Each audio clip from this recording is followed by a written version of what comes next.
24 movie side channel நண்பர்கள் அனைவருக்கும் வணக்கம். இன்னைக்கு நம்ம பார்க்க போறது கார்டியன் அப்படிங்கிற சூப்பரான ஒரு மலையாள படத்தை பத்தி தான் பார்க்க போறோம். இந்த படம் 2021 வந்திருக்கு. இந்த படத்தோட கதை என்னன்னா, ஹீரோட மனைவி ஒரு பிரச்சனையில மாட்டிக்கிறாங்க. நிம்மதியா வாழணும்னா அந்த பிரச்சனைக்குரிய நபர்களை கொலை பண்ண முடிவு பண்றாரு. ஹீரோ தான் இந்த கொலையை பண்ணிருக்காருன்னு போலீஸுக்கு சந்தேகம் இருக்கும். ஹீரோவை போலீஸ் அரெஸ்ட் பண்ணாங்களா இல்ல அவர் இந்த கேஸ்ல இருந்து தப்பிச்சிட்டாரா? படம் முழுக்க செம இன்ட்ரெஸ்டா கொண்டு போயிருப்பாங்க. இப்போ நம்ம படத்துக்குள்ள போவோம். ஸ்டார்டிங் சீனு, ஒரு பொண்ணு தற்கொலை பண்ணிக்க ட்ரை பண்றாங்க. ஆனா அந்த பொண்ணோட அப்பா அம்மா அவங்களை காப்பாத்தி ஹாஸ்பிட்டல்ல சேர்த்துறாங்க. நம்ம ஹீரோவை பொறுத்த வரைக்கும் ஒரு டாக்டரா இருப்பாரு. இவரோட பேர் அருண் அப்படிங்கிறது. இப்ப ஹீரோவும் அந்த பொண்ணுக்கு நல்லா ட்ரீட்மெண்ட் எல்லாம் பண்ணி உயிரை காப்பாத்துறாரு. இந்த பொண்ணோட அப்பாவை பொறுத்த வரைக்கும் பெரிய பணக்காரரா இருப்பாரு. இப்ப ஹீரோவும் அப்பா கிட்ட வந்து, உங்க பொண்ணு ஏன் இப்படி பண்ணாங்க மாதிரி கேட்கும்போது, எனக்கே தெரியல, ரொம்ப நல்ல பொண்ணு தான், எல்லார்கிட்டயும் அன்பா பழகுவா, ஏன் இப்படி பண்ணான்னு எனக்கே தெரியாத மாதிரி அப்பாவும் சொல்றாரு. அடுத்த சீன்ல ஹீரோவும் சுமதியை நல்லா பாத்துக்கிறாரு. அதே மாதிரி சுமதியும் ஹீரோ கிட்ட மனசு விட்டு பேசுறாங்க. நான் ஏன் தற்கொலை பண்ணிக்க நினைச்சேன்னா, நான் ஒரு பையனை சின்சியரா லவ் பண்ணேன். ஆனா அவன் என்ன லவ் பண்ணல போல, என்னை ஏமாத்திட்டு போயிட்டான். இதை தாங்க முடியாம தான் இப்படி பண்ணிட்டேன்னு மாதிரி இவங்களும் சொல்றாங்க. அதே மாதிரிதான் எனக்கும் நடந்துச்சு.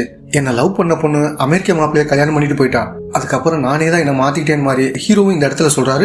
அடுத்து சுமதியும் இந்த ஹாஸ்பிட்டல் விட்டு போனதுக்கு அப்புறமும் ஹீரோவும் இவங்களும் அடிக்கடி பேசி நல்ல ஃப்ரெண்டு மாதிரி பழக ஆரம்பிக்கிறாங்க. அப்படி ஒரு நாள் ஹீரோவும் கார்ல போயிட்டு இருக்கும்போது சுமதியோட கார் ரிப்பேர் ஆன மாதிரி அங்க நிக்கிறாங்க. இப்ப இவங்களும் எங்க போறீங்கன்னு மாதிரி கேட்கும்போது, வாரத்துக்கு ஒரு நாள் கஷ்டப்படுற மக்களுக்காக இலவசமா மருத்துவம் பார்ப்பேன், அதுக்காக பக்கத்துல இருக்க கிராமத்துக்கு போறேன்னு மாதிரி சொல்லும்போது, நானும் கூட வரேன் மாதிரி இவங்களும் அங்க வந்துடுறாங்க. இப்ப ஹீரோவும் அங்க இருக்க நிறைய பேருக்கு இலவசமா ட்ரீட்மெண்ட் எல்லாம் பண்றாரு. அடுத்த சீன்ல ஹீரோயினும் நீங்க என்னோட வீட்டுக்கு வரணும் மாதிரி சொல்ல, ஹீரோவும் சுமதியோட வீட்டுக்கு வந்துடுறாரு.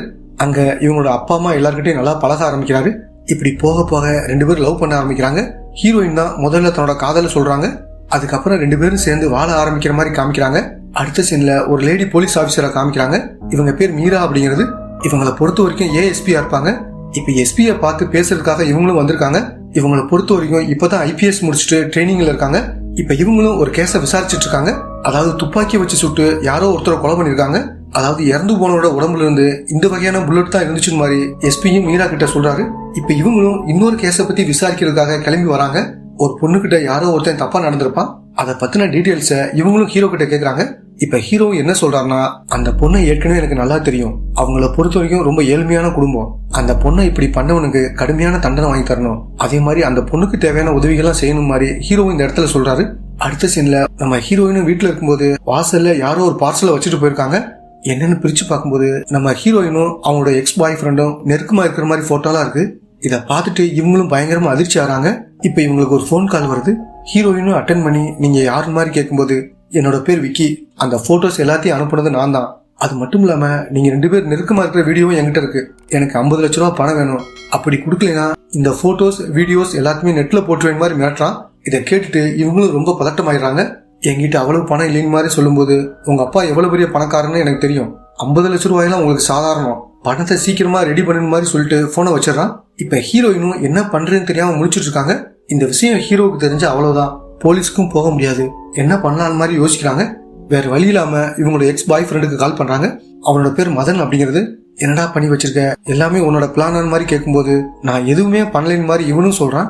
அப்புறம் எப்படி போட்டோஸ் வீடியோஸ் எல்லாம் அவனுக்கு போயிருக்குன்னு மாதிரி சொல்ல, நீ சொல்றது எனக்கு எதுவுமே புரியல, கொஞ்சம் விளக்கமா சொல்லுன்னு மாதிரி கேட்கும்போது இவங்களும் நடந்த விஷயத்த சொல்றாங்க. இங்க பாரு, அந்த விக்கி யாருன்னே எனக்கு தெரியாது, ஒருவேளை நம்ம இருந்த இடத்துல சீக்கிரட்டா கேமரா வச்சு எடுத்திருக்காங்க போல. சரி, அவன் சொன்ன மாதிரி 50 லட்ச ரூபாய் கொடுத்துட்டு மாதிரி சொல்லும்போது, என்கிட்ட அவ்வளவு பணம் கிடையாது, எங்க அப்பா கிட்ட தான் இருக்கு, எங்க அப்பா கிட்ட நான் எப்படி கேட்க முடியும் மாதிரி இவங்களும் சொல்றாங்க. சரி, உங்ககிட்ட இப்ப எவ்வளவு பணம் இருக்குன்னு மாதிரி மதனும் கேட்கறான். 5 லட்ச ரூபாய் மட்டும் தான் என்கிட்ட இருக்குன்னு மாதிரி இவங்களும் சொல்றாங்க. சரி, அந்த 5 லட்ச ரூபாய் மட்டும் எடுத்துட்டு வந்து என்கிட்ட கொடு, நான் அந்த பணத்தை அவன்கிட்ட கொடுத்து எப்படி பேச முடியுமோ அப்படி பேசிக்கிறேன் மாதிரி மதனும் இந்த இடத்துல சொல்றான். அடுத்து ஹீரோயினும் பேங்க் போய் 5 லட்ச ரூபாய் பணத்தை எடுத்துட்டு கிளம்பும் போது அந்த பேங்க் மேனேஜர் இவங்களை கவனிக்கிறாரு. இவருக்கு ஹீரோவோட ஃபேமிலியை தெரியும் போல. அடுத்து மேனேஜரும் ஹீரோவுக்கு கால் பண்ணி, மேடம் வந்து ஃபுல் பணத்தை எடுத்துட்டு போனாங்க, இன்னும் பணம் தேவைப்பட்டா லோன் வாங்கிக்கலாம் மாதிரி சொல்லவும், அது வேற ஒண்ணும் இல்ல, நாங்க ரெண்டு பேரும் புதுசா ஒரு கார் வாங்க போறோம், அவ்வளவுதான் மாதிரி சொல்லிட்டு போனை வச்சிடாரு. இப்ப ஹீரோவும் இவ ஏன் 5 லட்ச ரூபாய் பணத்தை எடுத்திருக்கா, ஏதாவது பிரச்சனையில மாட்டிருக்காளான்னு மாதிரி யோசிக்க ஆரம்பிக்கிறாரு. அடுத்து அந்த விக்கியை காமிக்கிறாங்க. அவனும் செம்ம போதையில இருக்கான். இப்ப யாரோ கதவை தட்டுறாங்க. வந்து பார்த்தா அந்த மதன் தான் அங்க நிக்கிறான். இவங்க ரெண்டு பேரும் சேர்ந்துதான் ஹீரோயின் கிட்ட பணம் பறிக்க இப்படி ஒரு பிளான் பண்ணிருக்காங்க. இப்ப மதனும் என்ன சொல்றான்னா, இப்போதைக்கு 5 லட்ச ரூபாய் பணத்தை ரெடி பண்ணிருக்கா, கூடி சீக்கிரம் கொஞ்சம் கொஞ்சமா எல்லா பணத்தையும் கலந்துடலாம் மாதிரி இவனும் சொல்றான். இப்ப ஹீரோவும் தன்னோட ஒய்ஃபுக்கு ஏதோ ப்ராப்ளம் இருக்கு, நம்ம கிட்ட எதையோ மறைக்கிறாங்க மாதிரி யோசிக்கிறாரு. அவங்களும் உடம்பு முடியலன்னு மாதிரி படுத்தே இருக்காங்க. அடுத்த சீன்ல ஹீரோவும் ஃப்ரெண்டோட வீட்டுக்கு போய் இன்னைக்கு என் காரை எடுத்துட்டு போ, நான் உன்னோட காரை எடுத்துக்கிறேன் மாதிரி சொல்லிட்டு அந்த காரை எடுத்துட்டு கிளம்புறாரு.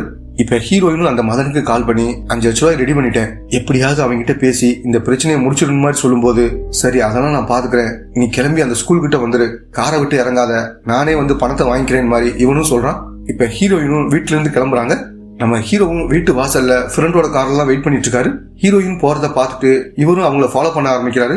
இப்ப அந்த ஸ்கூல் கிட்ட வந்து வெயிட் பண்ணிட்டு இருக்கும்போது அந்த மதன் அங்க வந்து பணத்தை வாங்கிட்டு போறான். இதெல்லாம் கார்க்குள்ள இருந்து ஹீரோவும் பாத்துட்டு இருக்காரு. யாருவே என்ன வாங்கிட்டு போறான்னு மாதிரி இவரும் யோசிக்க ஆரம்பிக்கிறாரு. இப்ப மதனும் நேரா பாருக்கு வர அங்க விக்கியும் உட்காந்துருக்கான். அவகிட்ட 5 லட்ச ரூபாய் வாங்கிட்டேன், உனக்கு சேர வேண்டிய பங்கையும் அக்கௌண்ட்ல போட்டேன், கூடிய சீக்கிரம் எல்லா பணத்தையும் வாங்கிலாம் மாதிரி பேசிட்டு இருக்கும்போது இந்த எல்லா விஷயத்தையும் ஹீரோவும் பக்கத்து சேர்ல உட்காந்து ஒட்டு கேட்டுட்டு இருக்காரு. அடுத்து ஹீரோவும் அந்த விக்கிய ஃபாலோ பண்ணிட்டு போய் அவனோட வீட்டை பார்த்து வச்சுக்கிறாரு. அன்னைக்கு நைட்டு ஹீரோவும் இதை பத்தி பயங்கரமா யோசிக்கிறாரு. இவருக்கு எல்லா விஷயமும் தெரிய வந்துருச்சு. அந்த 2 பேரும் ஏதாவது பிளான் பண்ணி ஒய்ஃபை தொந்தரவு பண்ணிக்கிட்டே தான் இருப்பாங்க, கண்டிப்பா அவங்களோட கதையை முடிக்கணும் மாதிரி ஹீரோவும் நினைக்கிறாரு. நம்ம ஹீரோவை பொறுத்த வரைக்கும் ரைஃபிள் கிளப்ல மெம்பரா இருப்பாரு. அப்பப்ப டைம் கிடைக்கும் போதெல்லாம் துப்பாக்கி சுடுறதுக்கு ட்ரைனிங் எல்லாம் எடுத்திருப்பாரு. அதே மாதிரி இவர்கிட்ட லைசன்ஸோட ஒரு துப்பாக்கியும் இருக்கும். இதை வச்சு சுட்டா கண்டிப்பா நம்ம மாட்டிக்குவோம் நினைச்சு ஒரு நாட்டு துப்பாக்கியை ரெடி பண்ண மாதிரி நினைக்கிறாரு. இப்ப ஹீரோவும் தன்னோட ஒய்ஃப் கிட்ட வந்து பேச ஆரம்பிக்கிறாரு. நான் இன்னைக்கு நைட்டு சென்னைக்கு கிளம்பி போக போறேன் மாதிரி சொல்றாரு. என்ன விஷயம் மாதிரி இவங்களும் கேக்குறாங்க. நான் அமெரிக்காவுக்கு போகலாம்னு இருக்கிற மாதிரி சொல்லிட்டு அதுக்கான விசா ப்ராசஸிங்லாம் இருக்குன்னு மாதிரி இவரும் கிளம்பி வந்துடுறாரு. இப்ப அது சம்பந்தமான வேலையெல்லாம் முடிச்சுட்டு பக்கத்துல இருக்க லேக் ஃபேக்டரிக்கு வராரு. துப்பாக்கி செய்யறதுக்கு தேவையான எல்லா விஷயங்களையும் தனித்தனியா ஒவ்வொரு இடத்துக்கு போய் செஞ்சு வாங்கிட்டு மறுபடியும் ஊருக்கு கிளம்பி வந்துடுறாரு. வந்து பார்க்கும்போது ஹீரோயினும் இன்னும் சோகமா தான் இருக்காங்க. அந்த பசங்க இன்னும் ஒய்ஃபை டார்ச்சர் பண்ணிட்டு தான் இருக்காங்க மாதிரி இவரும் புரிஞ்சுக்கிறாரு. அன்னைக்கு நைட்டு வாங்கிட்டு வந்து எல்லாத்தையும் ஒன்னா சேர்த்து ஒரு துப்பாக்கி ரெடி பண்ணிடுறாரு. அதுக்கப்புறம் பக்கத்துல இருக்கிற காட்டுப்பகுதி போய் அந்த துப்பாக்கில ஒரு புல்லட்டை போட்டு செக் பண்ணி பார்க்கும்போது பக்காவா சுடுது. அதுக்கப்புறம் அதே காட்டுப்பகுதியில ஒரு குழியை தோண்ட ஆரம்பிக்கிறாரு. ஏன்னா அவனை சுட்டு கொண்டுட்டு இந்த குழியில போட்டு புதைச்சிடற மாதிரி பிளான் பண்றாரு. அடுத்து ஹீரோவும் ஃப்ரெண்டோட வீட்டுக்கு போறேன், நைட்டு வர லேட் ஆகும், நீ தூங்கிற மாதிரி ஒய்ஃப் கிட்ட சொல்லிட்டு இவரும் இங்கிருந்து கிளம்பி போறாரு. நேரா மதனோட வீட்டுக்கு தான் போறாரு. ஹீரோவை பத்தி எல்லாமே இவனுக்கு தெரியும். அப்படி இருந்தும் தெரியாத மாதிரி நீங்க யாருன்னு கேக்குறான். இங்க பாரு, நான் யாருன்னு உனக்கு தெரியும், நேரா விஷயத்துக்கு வரேன், நான் 10 லட்ச ரூபா கொடுத்துறேன், அந்த போட்டோஸ் வீடியோஸ் எல்லாத்தையும் என்கிட்ட கொடுத்துற மாதிரி சொல்றாரு. ஓ, உங்களுக்கு எல்லா விஷயமும் தெரிஞ்சுதான் வந்திருக்கீங்களா? நான் கேட்ட 50 லட்ச ரூபாயும் எனக்கு வேணும். அது மட்டும் இல்லாம நானும் உன்னோட ஒய்ஃபும் எப்படியெல்லாம் ஒன்னா இருந்த மாதிரி ஹீரோவை கடுப்பேத்துற மாதிரி பேசிட்டு இருக்கான். அப்படி பேசிட்டு இருக்கும்போது அவனோட போன் தவறி கீழே விழுகுது. இப்ப ஹீரோவும் தான் வச்சிருந்த துப்பாக்கியை வச்சு மதனோட பின் தலையிலே சொல்றாரு. அவனும் அந்த இடத்துல இறந்து போயிடுறான். ஹீரோ வரும்போது ஒரு கோணி பையும் கொண்டு வந்திருப்பாரு. இப்ப அவன் அந்த கோணி பையில வச்சிடாரு. நேரா கிச்சனுக்கு போய் அங்க இருக்கிற ஒரு கத்தியை எடுத்துட்டு வந்து கயிறெல்லாம் அறுத்து நல்லா மூட்டை கட்டிடுறாரு. இப்ப அந்த வீட்டை பக்காவா கிளீன் பண்ணி ஒரு ஸ்ப்ரே மாதிரி அடிக்கிறாரு. மோப்பு நாய் வந்தா கூட கண்டுபிடிக்க முடியாத மாதிரி பண்ணிட்டு கயிறை எல்லாத்தையும் அழிச்சிடறாரு.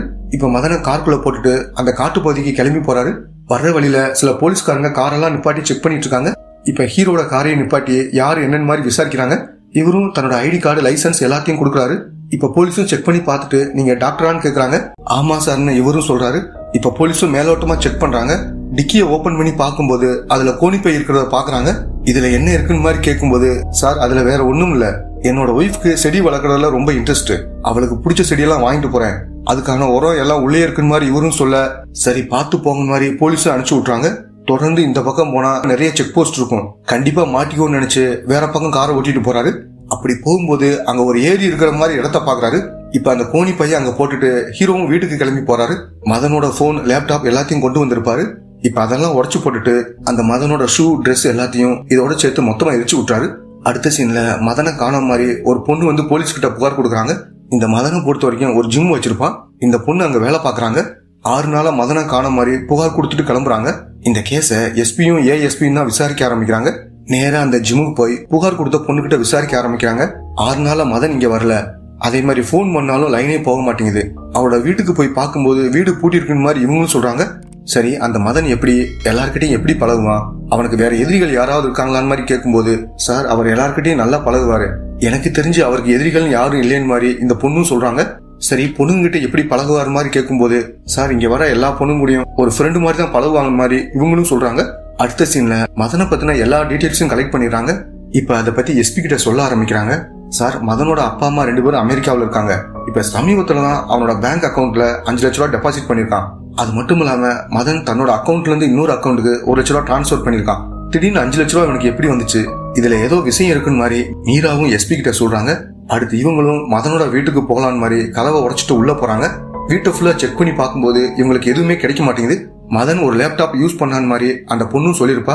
இப்ப அதை தேடி பார்க்கும்போது அந்த லேப்டாப் அங்க இல்ல. இவங்களும் தொடர்ந்து செக் பண்ணிட்டு இருக்கும்போது 1 லட்ச ரூபாய் பணம் இருக்கிறத பாக்குறாங்க. அதே மாதிரி கிச்சன்ல இருந்து ஒரு கத்தியை காண மாதிரி எஸ்பியும் கண்டுபிடிக்கிறாரு. வீடு கிளீனா இருக்கு. அதே மாதிரி அவனோட போன், லேப்டாப், இந்த மாதிரி டிவைஸ் சம்பந்தமான எந்த ஒரு பொருளையும் காணோம். இதெல்லாம் வச்சு பார்க்கும்போது இங்க ஏதோ நடந்திருக்க வாய்ப்பு இருக்குன்னு மாதிரி எஸ்பியும் சொல்றாரு. அப்படி வீட்டுல நடந்துட்டு இருக்கும்போது ஒரு இடத்துல மட்டும் தரையில கீச்சு கீச்சுன்னு சவுண்ட் வருது. தரையை நல்லா கிளீன் பண்ணிட்டு ஷூ போட்டு நடக்கும்போது ஒரு மாதிரி சவுண்ட் கேட்கும்ல, அந்த மாதிரி கேக்குது. இந்த இடத்துல மட்டும் ஏன் கீச்சு கீச்சுன்னு சவுண்ட் வருதுன்னு மாதிரி எஸ்பியும் கேட்கிறாரு. இவங்க கூடவே ஃபாரன்சிக் டிபார்ட்மெண்ட்டை சேர்ந்த ஒரு பொண்ணு வந்திருப்பாங்க.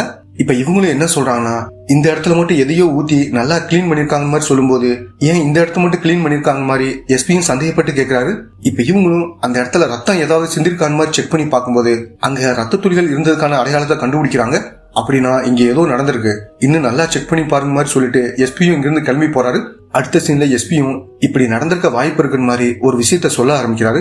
மதனோட அக்கௌண்ட்ல 5 லட்ச ரூபாய் இருந்திருக்கு. அதே மாதிரி அவனோட வீட்லயும் 1 லட்ச ரூபாய் பணம் இருந்திருக்கு. இது வரைக்கும் அவன் ஏடிஎம் யூஸ் பண்ணி பணம் எதுவும் எடுக்கல. வீட்டுல அவனோட செல்போன், லேப்டாப், இந்த மாதிரி டிவைஸ் சம்பந்தமான எந்த ஒரு பொருளும் அங்க இல்ல. யாரோ ஒரு நபர் தான் வீட்டுக்கு வந்து மதனை கொண்டுட்டு இதை எல்லாத்தையும் எடுத்துட்டு போயிருக்கான். அப்படின்னா அந்த லேப்டாப்ல ஏதோ ஒரு விஷயம் இருந்திருக்கு, அது என்னன்னு கண்டுபிடிக்கணும் மாதிரி எஸ்பியும் இந்த இடத்துல சொல்றாரு. இப்ப மீராவும் என்ன சொல்றாங்கன்னா, அந்த கொலையாளி பக்காவா பிளான் போட்டு வீட்டுல இருக்க எல்லா ஆதாரத்தையும் அழிச்சிருக்கான். கைரேக ஏன் ஒரு முடி கூட கிடைக்கல, ஏன்னா டிஎன்ஏ வச்சு கண்டுபிடிச்சிருவான் மாதிரி எல்லா விஷயமும் அவனுக்கு தெரிஞ்சிருக்கு. இதை வச்சு பார்க்கும்போது அவன் ஒரு போலீஸா கூட இருக்கலாம், ஏன் டாக்டர், நர்ஸா கூட இருக்கலாம். அதாவது மெடிக்கல் சம்பந்தமான ஃபீல்ட்ல அதிகமா இருக்க வாய்ப்பு இருக்குன்னு மாதிரி மீராவும் சொல்றாங்க. அடுத்த சீன்ல ஒரு நபர் அந்த ஏரியில வலைய போட்டு மீன் பிடிச்சிட்டு இருக்காரு. பார்த்தா ஹீரோ போட்டுட்டு போன மதன் இருக்கிற அந்த கோணி பை தான் கிடைக்குது. இந்த நபரும் இதை பார்த்துட்டு பயங்கரமா அதிர்ச்சி ஆகி போலீஸுக்கு தகவல் கொடுக்குறாரு. கொஞ்ச நேரத்துல போலீஸ் டீமும் இங்க வந்துடுறாங்க. இப்ப எஸ்பியும் போஸ்ட்மார்ட்டம் பண்ற டாக்டருக்கு கால் பண்ணி என்ன விஷயம் மாதிரி கேட்கும்போது இறந்து போனது மதன் தான் கன்ஃபார்ம் பண்றாங்க. அதே மாதிரி அந்த கோணி பைக்குள்ள ஒரு கத்தி இருந்த விஷயத்தையும் சொல்றாரு. இப்ப எஸ்பியும் அந்த மதனோட போன் லிஸ்ட செக் பண்ணுங்க மாதிரி மீரா கிட்ட சொல்லிட்டு இங்கிருந்து கிளம்பி போறாரு. அடுத்த சீன்ல மீராவும் அந்த போன் லிஸ்ட செக் பண்ணிட்டு ஒரு சில விஷயங்களை எஸ்பி கிட்ட வந்து சொல்றாங்க. அதாவது 1 வருஷத்துக்கு முன்னாடி அந்த மதன் ஒரு நம்பருக்கு அடிக்கடி கால் பண்ணி பேசியிருக்கான். அதுக்கப்புறம் எந்த தொடரும் இல்ல. இப்ப சமீபத்துலதான் மறுபடியும் அந்த நம்பருக்கு கால் பண்ணி பேசியிருக்கான்னு மாதிரி சொல்றாங்க. இப்ப எஸ்பியும் அந்த நம்பர் யாரோடதுன்னு மாதிரி கேட்கும்போது ஹீரோயினோட பேரை தான் சொல்றாங்க. அடுத்த சீன்ல இவங்களும் ஹீரோயின் கிட்ட விசாரிக்கணும் மாதிரி அங்க வந்துடுறாங்க. மதனை பத்தி விசாரிக்கும் போது, ஆமா காலேஜ் டைம்ல நல்லா பழகிட்டு இருந்தோம், அதுக்கப்புறம் அவனை நான் பார்க்கல, அவன் வழியில அவன் போயிட்டான். இப்ப எனக்கு கல்யாணம் ஆகி ஒரு புது வாழ்க்கை வந்துருச்சு. சமீபத்துல ஒரு ஸ்கூல் கிட்ட வச்சுதான் எதேச்சும் அவனை பார்த்தேன். அதுக்கப்புறம் தான் மறுபடியும் கொஞ்சம் கொஞ்சமா அவன் கூட பேச ஆரம்பிச்சேன். அவ்வளவுதான் மாதிரி இவங்களும் சொல்றாங்க. சரி, ஏன் அவனை பத்தி விசாரிக்கிற மாதிரி கேட்கும்போது 1 வாரமா அவனை காணாம், அதை பத்தி தெரிஞ்சுக்கத்தான் விசாரிக்கிற மாதிரி சொல்லிட்டு இவங்களும் இங்கிருந்து கிளம்பி போறாங்க. அடுத்து மதனோட ஃப்ரெண்ட்ஸ் எல்லார்கிட்டையும் விசாரிக்க ஆரம்பிக்கிறாங்க. அப்படி ஒரு பொண்ணுகிட்ட விசாரிக்கும் போது அவங்களும் என்ன சொல்றாங்கன்னா, ஹீரோயின் மதனை சின்சியரா லவ் பண்ணாங்க, ஆனா அவன் யாருக்கிட்டையும் உண்மையா பழக மாட்டான். அந்த பொண்ணோட பணத்துக்காகவும் அழகுக்காகவும் தான் அவளோட பழக ஆரம்பிச்சான். என்ன காரணம்னு தெரியல, 2 பேரும் பிரிஞ்சுட்டாங்க. அவளும் ஒரு தடவை தற்கொலை பண்ணிக்க ட்ரை பண்ண மாதிரி எல்லா விஷயத்தையும் சொல்றாங்க. அடுத்த சீன்ல டீமை சேர்ந்த போலீஸும் என்ன சொல்றாங்கன்னா, சார் என்னைக்கு மதன் இறந்து போனானோ அன்னைக்கு முதல் நாள் தான் அந்த பொண்ணு பேங்க்ல போய் 5 லட்ச ரூபாய் பணம் எடுத்திருக்கா. அதை எடுத்துட்டு போய் மதனுக்கு கொடுத்துருக்கா. அந்த பணத்தை தான் மதன் தன்னோட அக்கௌண்ட்ல போட்டிருக்கான். அவன் அந்த பொண்ணை மிரட்டி தான் பணத்தை வாங்கியிருக்காங்க மாதிரி இவங்களும் சொல்றாங்க. இப்ப எஸ்பி என்ன சொல்றாருன்னா, அப்படின்னா இந்த கொலையை யார் பண்ணிருப்பா? அந்த பொண்ணோட போன் லிஸ்ட செக் பண்ணி பார்க்கும்போது யாரு கூடயும் அவங்க அவ்வளவா கான்டாக்ட் பண்ணல. அதே மாதிரி வீட்டை விட்டு வெளியே போன மாதிரியும் தெரியல.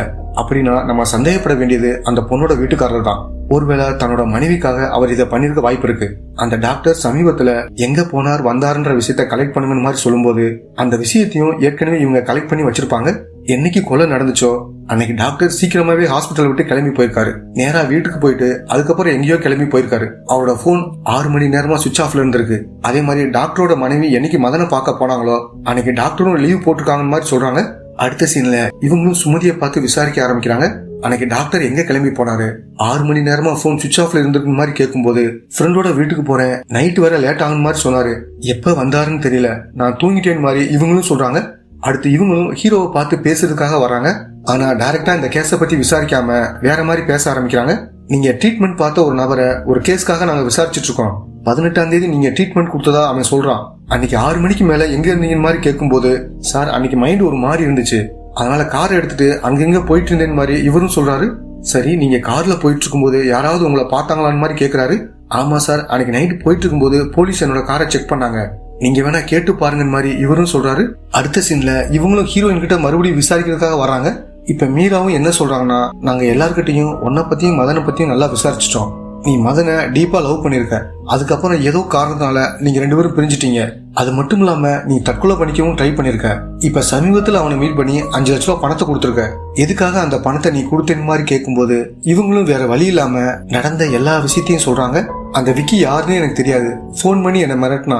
அதுக்கப்புறம் மதன் கிட்ட தான் 5 லட்ச ரூபாய் பணத்தை கொடுத்தேன். அவனும் விக்கி கிட்ட பேசி இந்த பிரச்சனை முடிச்சிருந்த மாதிரி சொல்லிட்டு போனான். போனவனுக்கு என்னாச்சுன்னு தெரியல. இதுதான் நடந்துச்சுன்னு மாதிரி இவங்களும் சொல்றாங்க. இப்ப எஸ்பி என்ன சொல்றாருன்னா, எனக்கு என்னமோ உங்க வீட்டுக்காரர் மேலதான் சந்தேகமா இருக்கு, அவர் தான் இந்த கொலையை பண்ணிருக்கணும் மாதிரி எஸ்பி இந்த இடத்துல சொல்றாரு. இப்ப ஹீரோயின் என்ன சொல்றாங்கன்னா, சார் இதை பத்தின எந்த விஷயமும் நான் அவர்கிட்ட சொல்லல, அவருக்கு எதுவுமே தெரியாத மாதிரி இவங்களும் சொல்றாங்க. அன்னைக்கு நைட்டு ஹீரோயினும் போலீஸ் இங்க வந்துட்டு போனது, அதை பத்தின எல்லா விஷயத்தையும் ஹீரோ கிட்ட சொல்றாங்க. அதோட போலீஸ் உங்க மேலேயும் சந்தேகப்படுறாங்கன்ற விஷயத்தையும் சொல்றாங்க. எதுக்காக இந்த விஷயத்த முன்னாடியே என்கிட்ட சொல்லலைன்னு மாதிரி கேட்கும்போது, நீங்க என் மேல வச்சிருக்கிற அன்பு குறைஞ்சு போயிடும் நினைச்சுதான் இதை பத்தி நான் எதுவுமே சொல்லலைன்னு மாதிரி இவங்களும் சொல்றாங்க. உன்னை பத்தி எல்லாமே தெரிஞ்சுக்கிட்டு தான் நான் உன்னை கல்யாணம் பண்ணிக்கிட்டேன், உன் மேல வச்சிருக்கிற அன்பு எப்பயுமே குறையாதுன்னு மாதிரி ஹீரோவும் இந்த இடத்துல சொல்றாரு. அடுத்த சீன்ல மதனோட போஸ்ட்மார்ட்டம் ரிப்போர்ட் கிடைச்சிருது. ஒரு துப்பாக்கி வச்சுதான் மதனை கொண்டிருக்காங்க மாதிரி தெரிய வருது. அதுவும் கரெக்டா பின்தலையில சுட்டிருக்காங்க. அப்படி சுடும்போது உயிர் பிழைக்க வாய்ப்பே கிடையாது. கண்டிப்பா அந்த டாக்டர் தான் இதை பண்ணிருக்கணும் மாதிரி எஸ்பின்னு சொல்றாரு. அடுத்த சீன்ல எஸ்பியும் ஹீரோ கிட்ட வந்து மறுபடியும் விசாரிக்க ஆரம்பிக்கிறாரு. உங்ககிட்ட துப்பாக்கி இருக்கான்னு மாதிரி கேட்கும்போது லைசன்ஸோட துப்பாக்கி வச்சிருக்கேன்னு மாதிரி அதை எடுத்துட்டு வந்து கொடுக்குறாரு. அதே மாதிரி மீராவும் தண்ணி வேணும் மாதிரி கேட்கறாங்க. இப்ப ஹீரோயினும் ஒரு வாட்டர் பாட்டில் எடுத்துட்டு வந்து மீரா கிட்ட கொடுக்குறாங்க. அடுத்து இந்த துப்பாக்கியும் வாட்டர் பாட்டிலும் எடுத்துட்டு போய் ஃபாரன்சிக் டிபார்ட்மெண்ட் சேர்ந்த ஆட்கள் கிட்ட கொடுக்குறாங்க. இந்த துப்பாக்கியில அந்த டாக்டரோட கைரகையும் அந்த வாட்டர் பாட்டில்ல அந்த பொண்ணோட கைரகையும் இருக்கு. அதுல இருந்து இவங்க 2 பேரோட கைரகையும் எடுத்து வச்சு அதே மாதிரி கிரைம் நடந்த இடத்துல இந்த மாதிரி கைரகை மேட்ச் ஆகுதான்னு மாதிரி செக் பண்ண சொல்றாரு. இப்ப செக் பண்ணி பார்க்கும்போது சில விஷயங்கள் தெரிய வருது. அதாவது அவங்க 2 பேரோட கைரகை கிரைம் நடந்த இடத்துல கிடையாது. அதே மாதிரி டாக்டர் வச்சிருந்த துப்பாக்கில இருந்த புல்லட்டும் மதனோட உடம்புல இருந்த புல்லட்டும் வேற மாதிரி இருக்குன்னு தெரிய வருது. அப்படின்னா ஏதோ ஒரு நாட்டு துப்பாக்கியை வச்சுதான் கொண்டிருக்காங்க மாதிரி எஸ்பி இந்த இடத்துல சொல்றாரு. இப்ப ஹீரோவும் என்ன யோசிக்கிறாருன்னா, அந்த விக்கி உயிரோட தான் இருக்கான், கண்டிப்பா ஏதாவது பிரச்சனை பண்ணிக்கிட்டே தான் இருப்பான், அவனோட கதையை முடிக்கணும் மாதிரி ஹீரோவும் நினைக்கிறாரு. அடுத்த சீன்ல ஹீரோவும் விக்கியை பார்த்து பேசுறதுக்காக வராரு. இவங்கிட்ட எந்த போட்டோவும் வீடியோவும் இல்லைன்னு ஹீரோவுக்கு நல்லா தெரியும். இருந்தாலும் அந்த போட்டோஸ் வீடியோஸ் எல்லாம் கொடுன்னு மாதிரி விக்கி கிட்ட வந்து பேசுறாரு. அவனும் எனக்கு சேர வேண்டிய பணத்தை எல்லாம் கொடுத்தா தான் தருவேன் மாதிரி சொல்றான். சரி பணத்தை நான் ரெடி பண்றேன், ஹாஸ்பிட்டல்ல வந்து என்ன பாருன்னு மாதிரி சொல்லிட்டு ஹீரோ இங்க இருந்து கிளம்பி போறாரு. மறுநாள் விக்கியும் அப்பாயின்மெண்ட் வாங்கிட்டு வந்து ஹீரோவை பாக்குறான். பணத்தை ரெடி பண்ணிக்கிட்டு தான் இருக்கேன், இன்னைக்கு நைட்டுக்குள்ள மொத்த பணத்தையும் கொடுத்துறேன் மாதிரி இவரும் சொல்றாரு. சரி சில மாத்திரையெல்லாம் எழுதி தரேன், யாருக்கும் சந்தேகம் வராத மாதிரி அதை வாங்கிட்டு போ, நைட்டு 9 மணிக்கு எனக்கு கால் பண்ணி எனக்கு உடம்பு முடியல வந்து பாருங்கன்னு மாதிரி சொல்றாரு. ஏன்னா நம்மளை பத்தி யாருக்கும் சந்தேகம் வரக்கூடாதுன்னு இப்படி சொல்றாரு.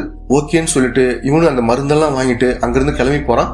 இப்ப ஹீரோவும் ஒரு சைக்காட்ரிஸ்ட் டாக்டருக்கு கால் பண்ணி, இன்னைக்கு ஒரு நபர் என்ன பார்க்க வந்தாரு, அவர் பயங்கரமா போதை மருந்து யூஸ் பண்ணுவார் போல, அவரோட மனநிலையும் பயங்கரமா பாதிக்கப்பட்டிருக்கு, நாளைக்கு உங்களை பார்க்க சொல்லிருக்கேன், நீங்க அப்பாயின்மெண்ட் கொடுக்க முடியுமான்னு சொல்லவும், ஓகே டாக்டர் நான் கொடுத்துறேன் மாதிரி இவரும் சொல்றாரு. அன்னைக்கு நைட் ஹீரோவும் விக்கியை பார்த்து பேசுறதுக்காக வராரு. இப்போதைக்கு என்கிட்ட பணம் இல்லைன்னு சொல்லவும் விக்கியும் பயங்கரமா கடுப்பாகிறான். இங்க பாரு நீ ரொம்ப டென்ஷன் ஆகாத, நாளைக்கு பணம் ஃபுல்லா கொடுத்துடுறேன், அதை சொல்றதுக்கு தான் நான் இங்க வந்தேன், உனக்காக சில போதை மருந்தெல்லாம் வாங்கிட்டு வந்திருக்கேன், அதை போட்டு விடுவான்னு கேட்கும்போது அதையாச்சும் போட்டு தொலைங்கின் மாதிரி இவனும் சொல்றான். இப்ப ஹீரோவும் 2 ஊசி போடுறாரு. இவனும் அப்படியே சொர்க்கத்துல மிதக்கிற மாதிரி இருக்கான். என்னையா சரியான போதையா இருக்குன்னு மாதிரி இவனும் சொல்றான். நல்ல போதையா இருக்கா, இன்னும் 2 நிமிஷம் தான் உனக்கு டைம் இருக்கு, அதுக்கப்புறம் இந்த உலகத்திலே இருக்க மாட்டேன், ஒரு பொண்ணை ஏமாத்தி அவ தற்கொலை பண்ணிக்கிற அளவுக்கு போயிருக்கா, அதுக்கப்புறமும் விடாம பணத்துக்காக டார்ச்சர் பண்றவனுக்கெல்லாம் இதுதான் முடிவுன்னு சொல்லி அந்த நாட்டு துப்பாக்கிய இவனோட வீட்டிலேயே வைக்கிறாரு. அது மட்டும் இல்லாம ஹீரோ வந்துட்டு போனாருன்னு போலீஸ் தெரிஞ்சுக்கிறதுக்காக ஜூஸ் எடுத்து குடிக்கிறாரு. கைரேகை படுற மாதிரி எல்லாம் பண்ணிட்டு இங்கிருந்து கிளம்பி போறாரு. இப்ப விக்கியும் அப்படியே இறந்து போயிடான். மறுநாள் காலையில யாரோ பார்த்துட்டு போலீஸுக்கு தகவல் கொடுக்குறாங்க. போலீஸும் இங்க வந்து பார்த்துட்டு விசாரிக்க ஆரம்பிக்கிறாங்க. இவன் பயங்கரமா போதை மருந்து யூஸ் பண்ணிக்கிறான் மாதிரி தெரிஞ்சுக்கிறாங்க. அது மட்டும் இல்லாம அங்க ஒரு நாட்டு துப்பாக்கியும் கண்டுபிடிக்கிறாங்க. இவனோட போன் லிஸ்ட செக் பண்ணி பார்க்கும்போது கடைசியா ஹீரோக்கு தான் கால் பண்ணிருக்கான்னு தெரிய வருது. அது மட்டும் இல்லாம ஹீரோ இவனோட வீட்டுக்கு வந்துட்டு போயிருக்கான்ற விஷயத்தையும் கண்டுபிடிக்கிறாங்க. ஹீரோ வந்து ஜூஸ் குடிச்சார்ல, அதுல அவரோட கைரேகை இருந்திருக்கும். இந்த இடத்துக்கு ஒரு கார் வந்துட்டு போன மாதிரி பக்கத்து வீட்டுக்காரங்களும் சொல்லியிருப்பாங்க. அடுத்து இவங்களும் ஹீரோ கிட்ட வந்து விசாரிக்க ஆரம்பிக்கிறாங்க. ஏன் விக்கிய பார்க்க அங்க போனீங்க, அவன் இறந்து போயிட்டான், ஹீரோ தான் கொலையாளின்ற பார்வையில விசாரிக்க ஆரம்பிக்கிறாங்க. இப்ப ஹீரோவும் என்ன சொல்றாருன்னா, அவன் தான் எனக்கு கால் பண்ணி உடம்பு முடியலன்னு மாதிரி சொன்னான், காலையில் கூட என்ன பார்க்க ஹாஸ்பிட்டலுக்கு வந்தான், நான் அவனை செக் பண்ணி பார்த்த போது மனசளவுல ரொம்ப பாதிக்கப்பட்டிருந்தான், அவன் போதை மருந்து அதிகமா யூஸ் பண்ணுவான் போல, இதெல்லாம் வேணான்னு மாதிரி அவனுக்கு அட்வைஸ் பண்ணேன். அதுக்கப்புறம் ஒரு சைக்காட்ரிஸ்ட் டாக்டருக்கு கால் பண்ணி நான் தான் அப்பாயின்மெண்ட் வாங்கி கொடுத்தேன், நீங்க வேணா போய் செக் பண்ணி பாருங்க மாதிரி இவரும் சொல்றாரு. என்னடா இது என்ன கேட்டாலும் கரெக்டா ஒரு பதில் வச்சிருக்காங்க மாதிரி இவங்களும் இங்கிருந்து கிளம்பி போறாங்க. அடுத்து விக்கியோட போஸ்ட்மார்ட்டம் ரிப்போர்ட் கிடைக்குது. ஹீரோ வந்து அவனை அமைதிப்படுத்துறதுக்காக ஒரு ஊசியை போட்டு போயிருக்காரு. அதுக்கப்புறம் இவனா வந்து ஒரு போதை ஊசியை போட்டிருக்கான். அதனாலதான் இவன் ஹார்ட் அட்டாக் வந்து இறந்து போயிருக்கான் மாதிரி ரிப்போர்ட்ல சொல்றாங்க. மதனுக்கும் விக்கிக்கும் பணத்தை பங்கு போறதுல பிரச்சனை இருந்திருக்கு. அதனால விக்கி அந்த நாட்டு துப்பாக்கி வச்சு மதனை கொண்டு இருக்கான். அதே மாதிரி இவனும் போதை மருந்து யூஸ் பண்ணி இறந்து போயிருக்கான். இதோட இந்த கேஸ் முடிஞ்சது. இப்படித்தான் முடிக்க முடியும். ஆனா உண்மையான கொலையாளி அந்த டாக்டர் தான் மாதிரி எஸ்பியும் இந்த இடத்துல சொல்றாரு. என்னோட வாழ்க்கையில முதல் முறையா ஒரு கேஸ்ல தோத்து போயிருக்கேனா அது இந்த கேஸ் தான் சொல்லி ரொம்ப ஃபீல் பண்றாரு. இதோட இந்த படம் முடியுது.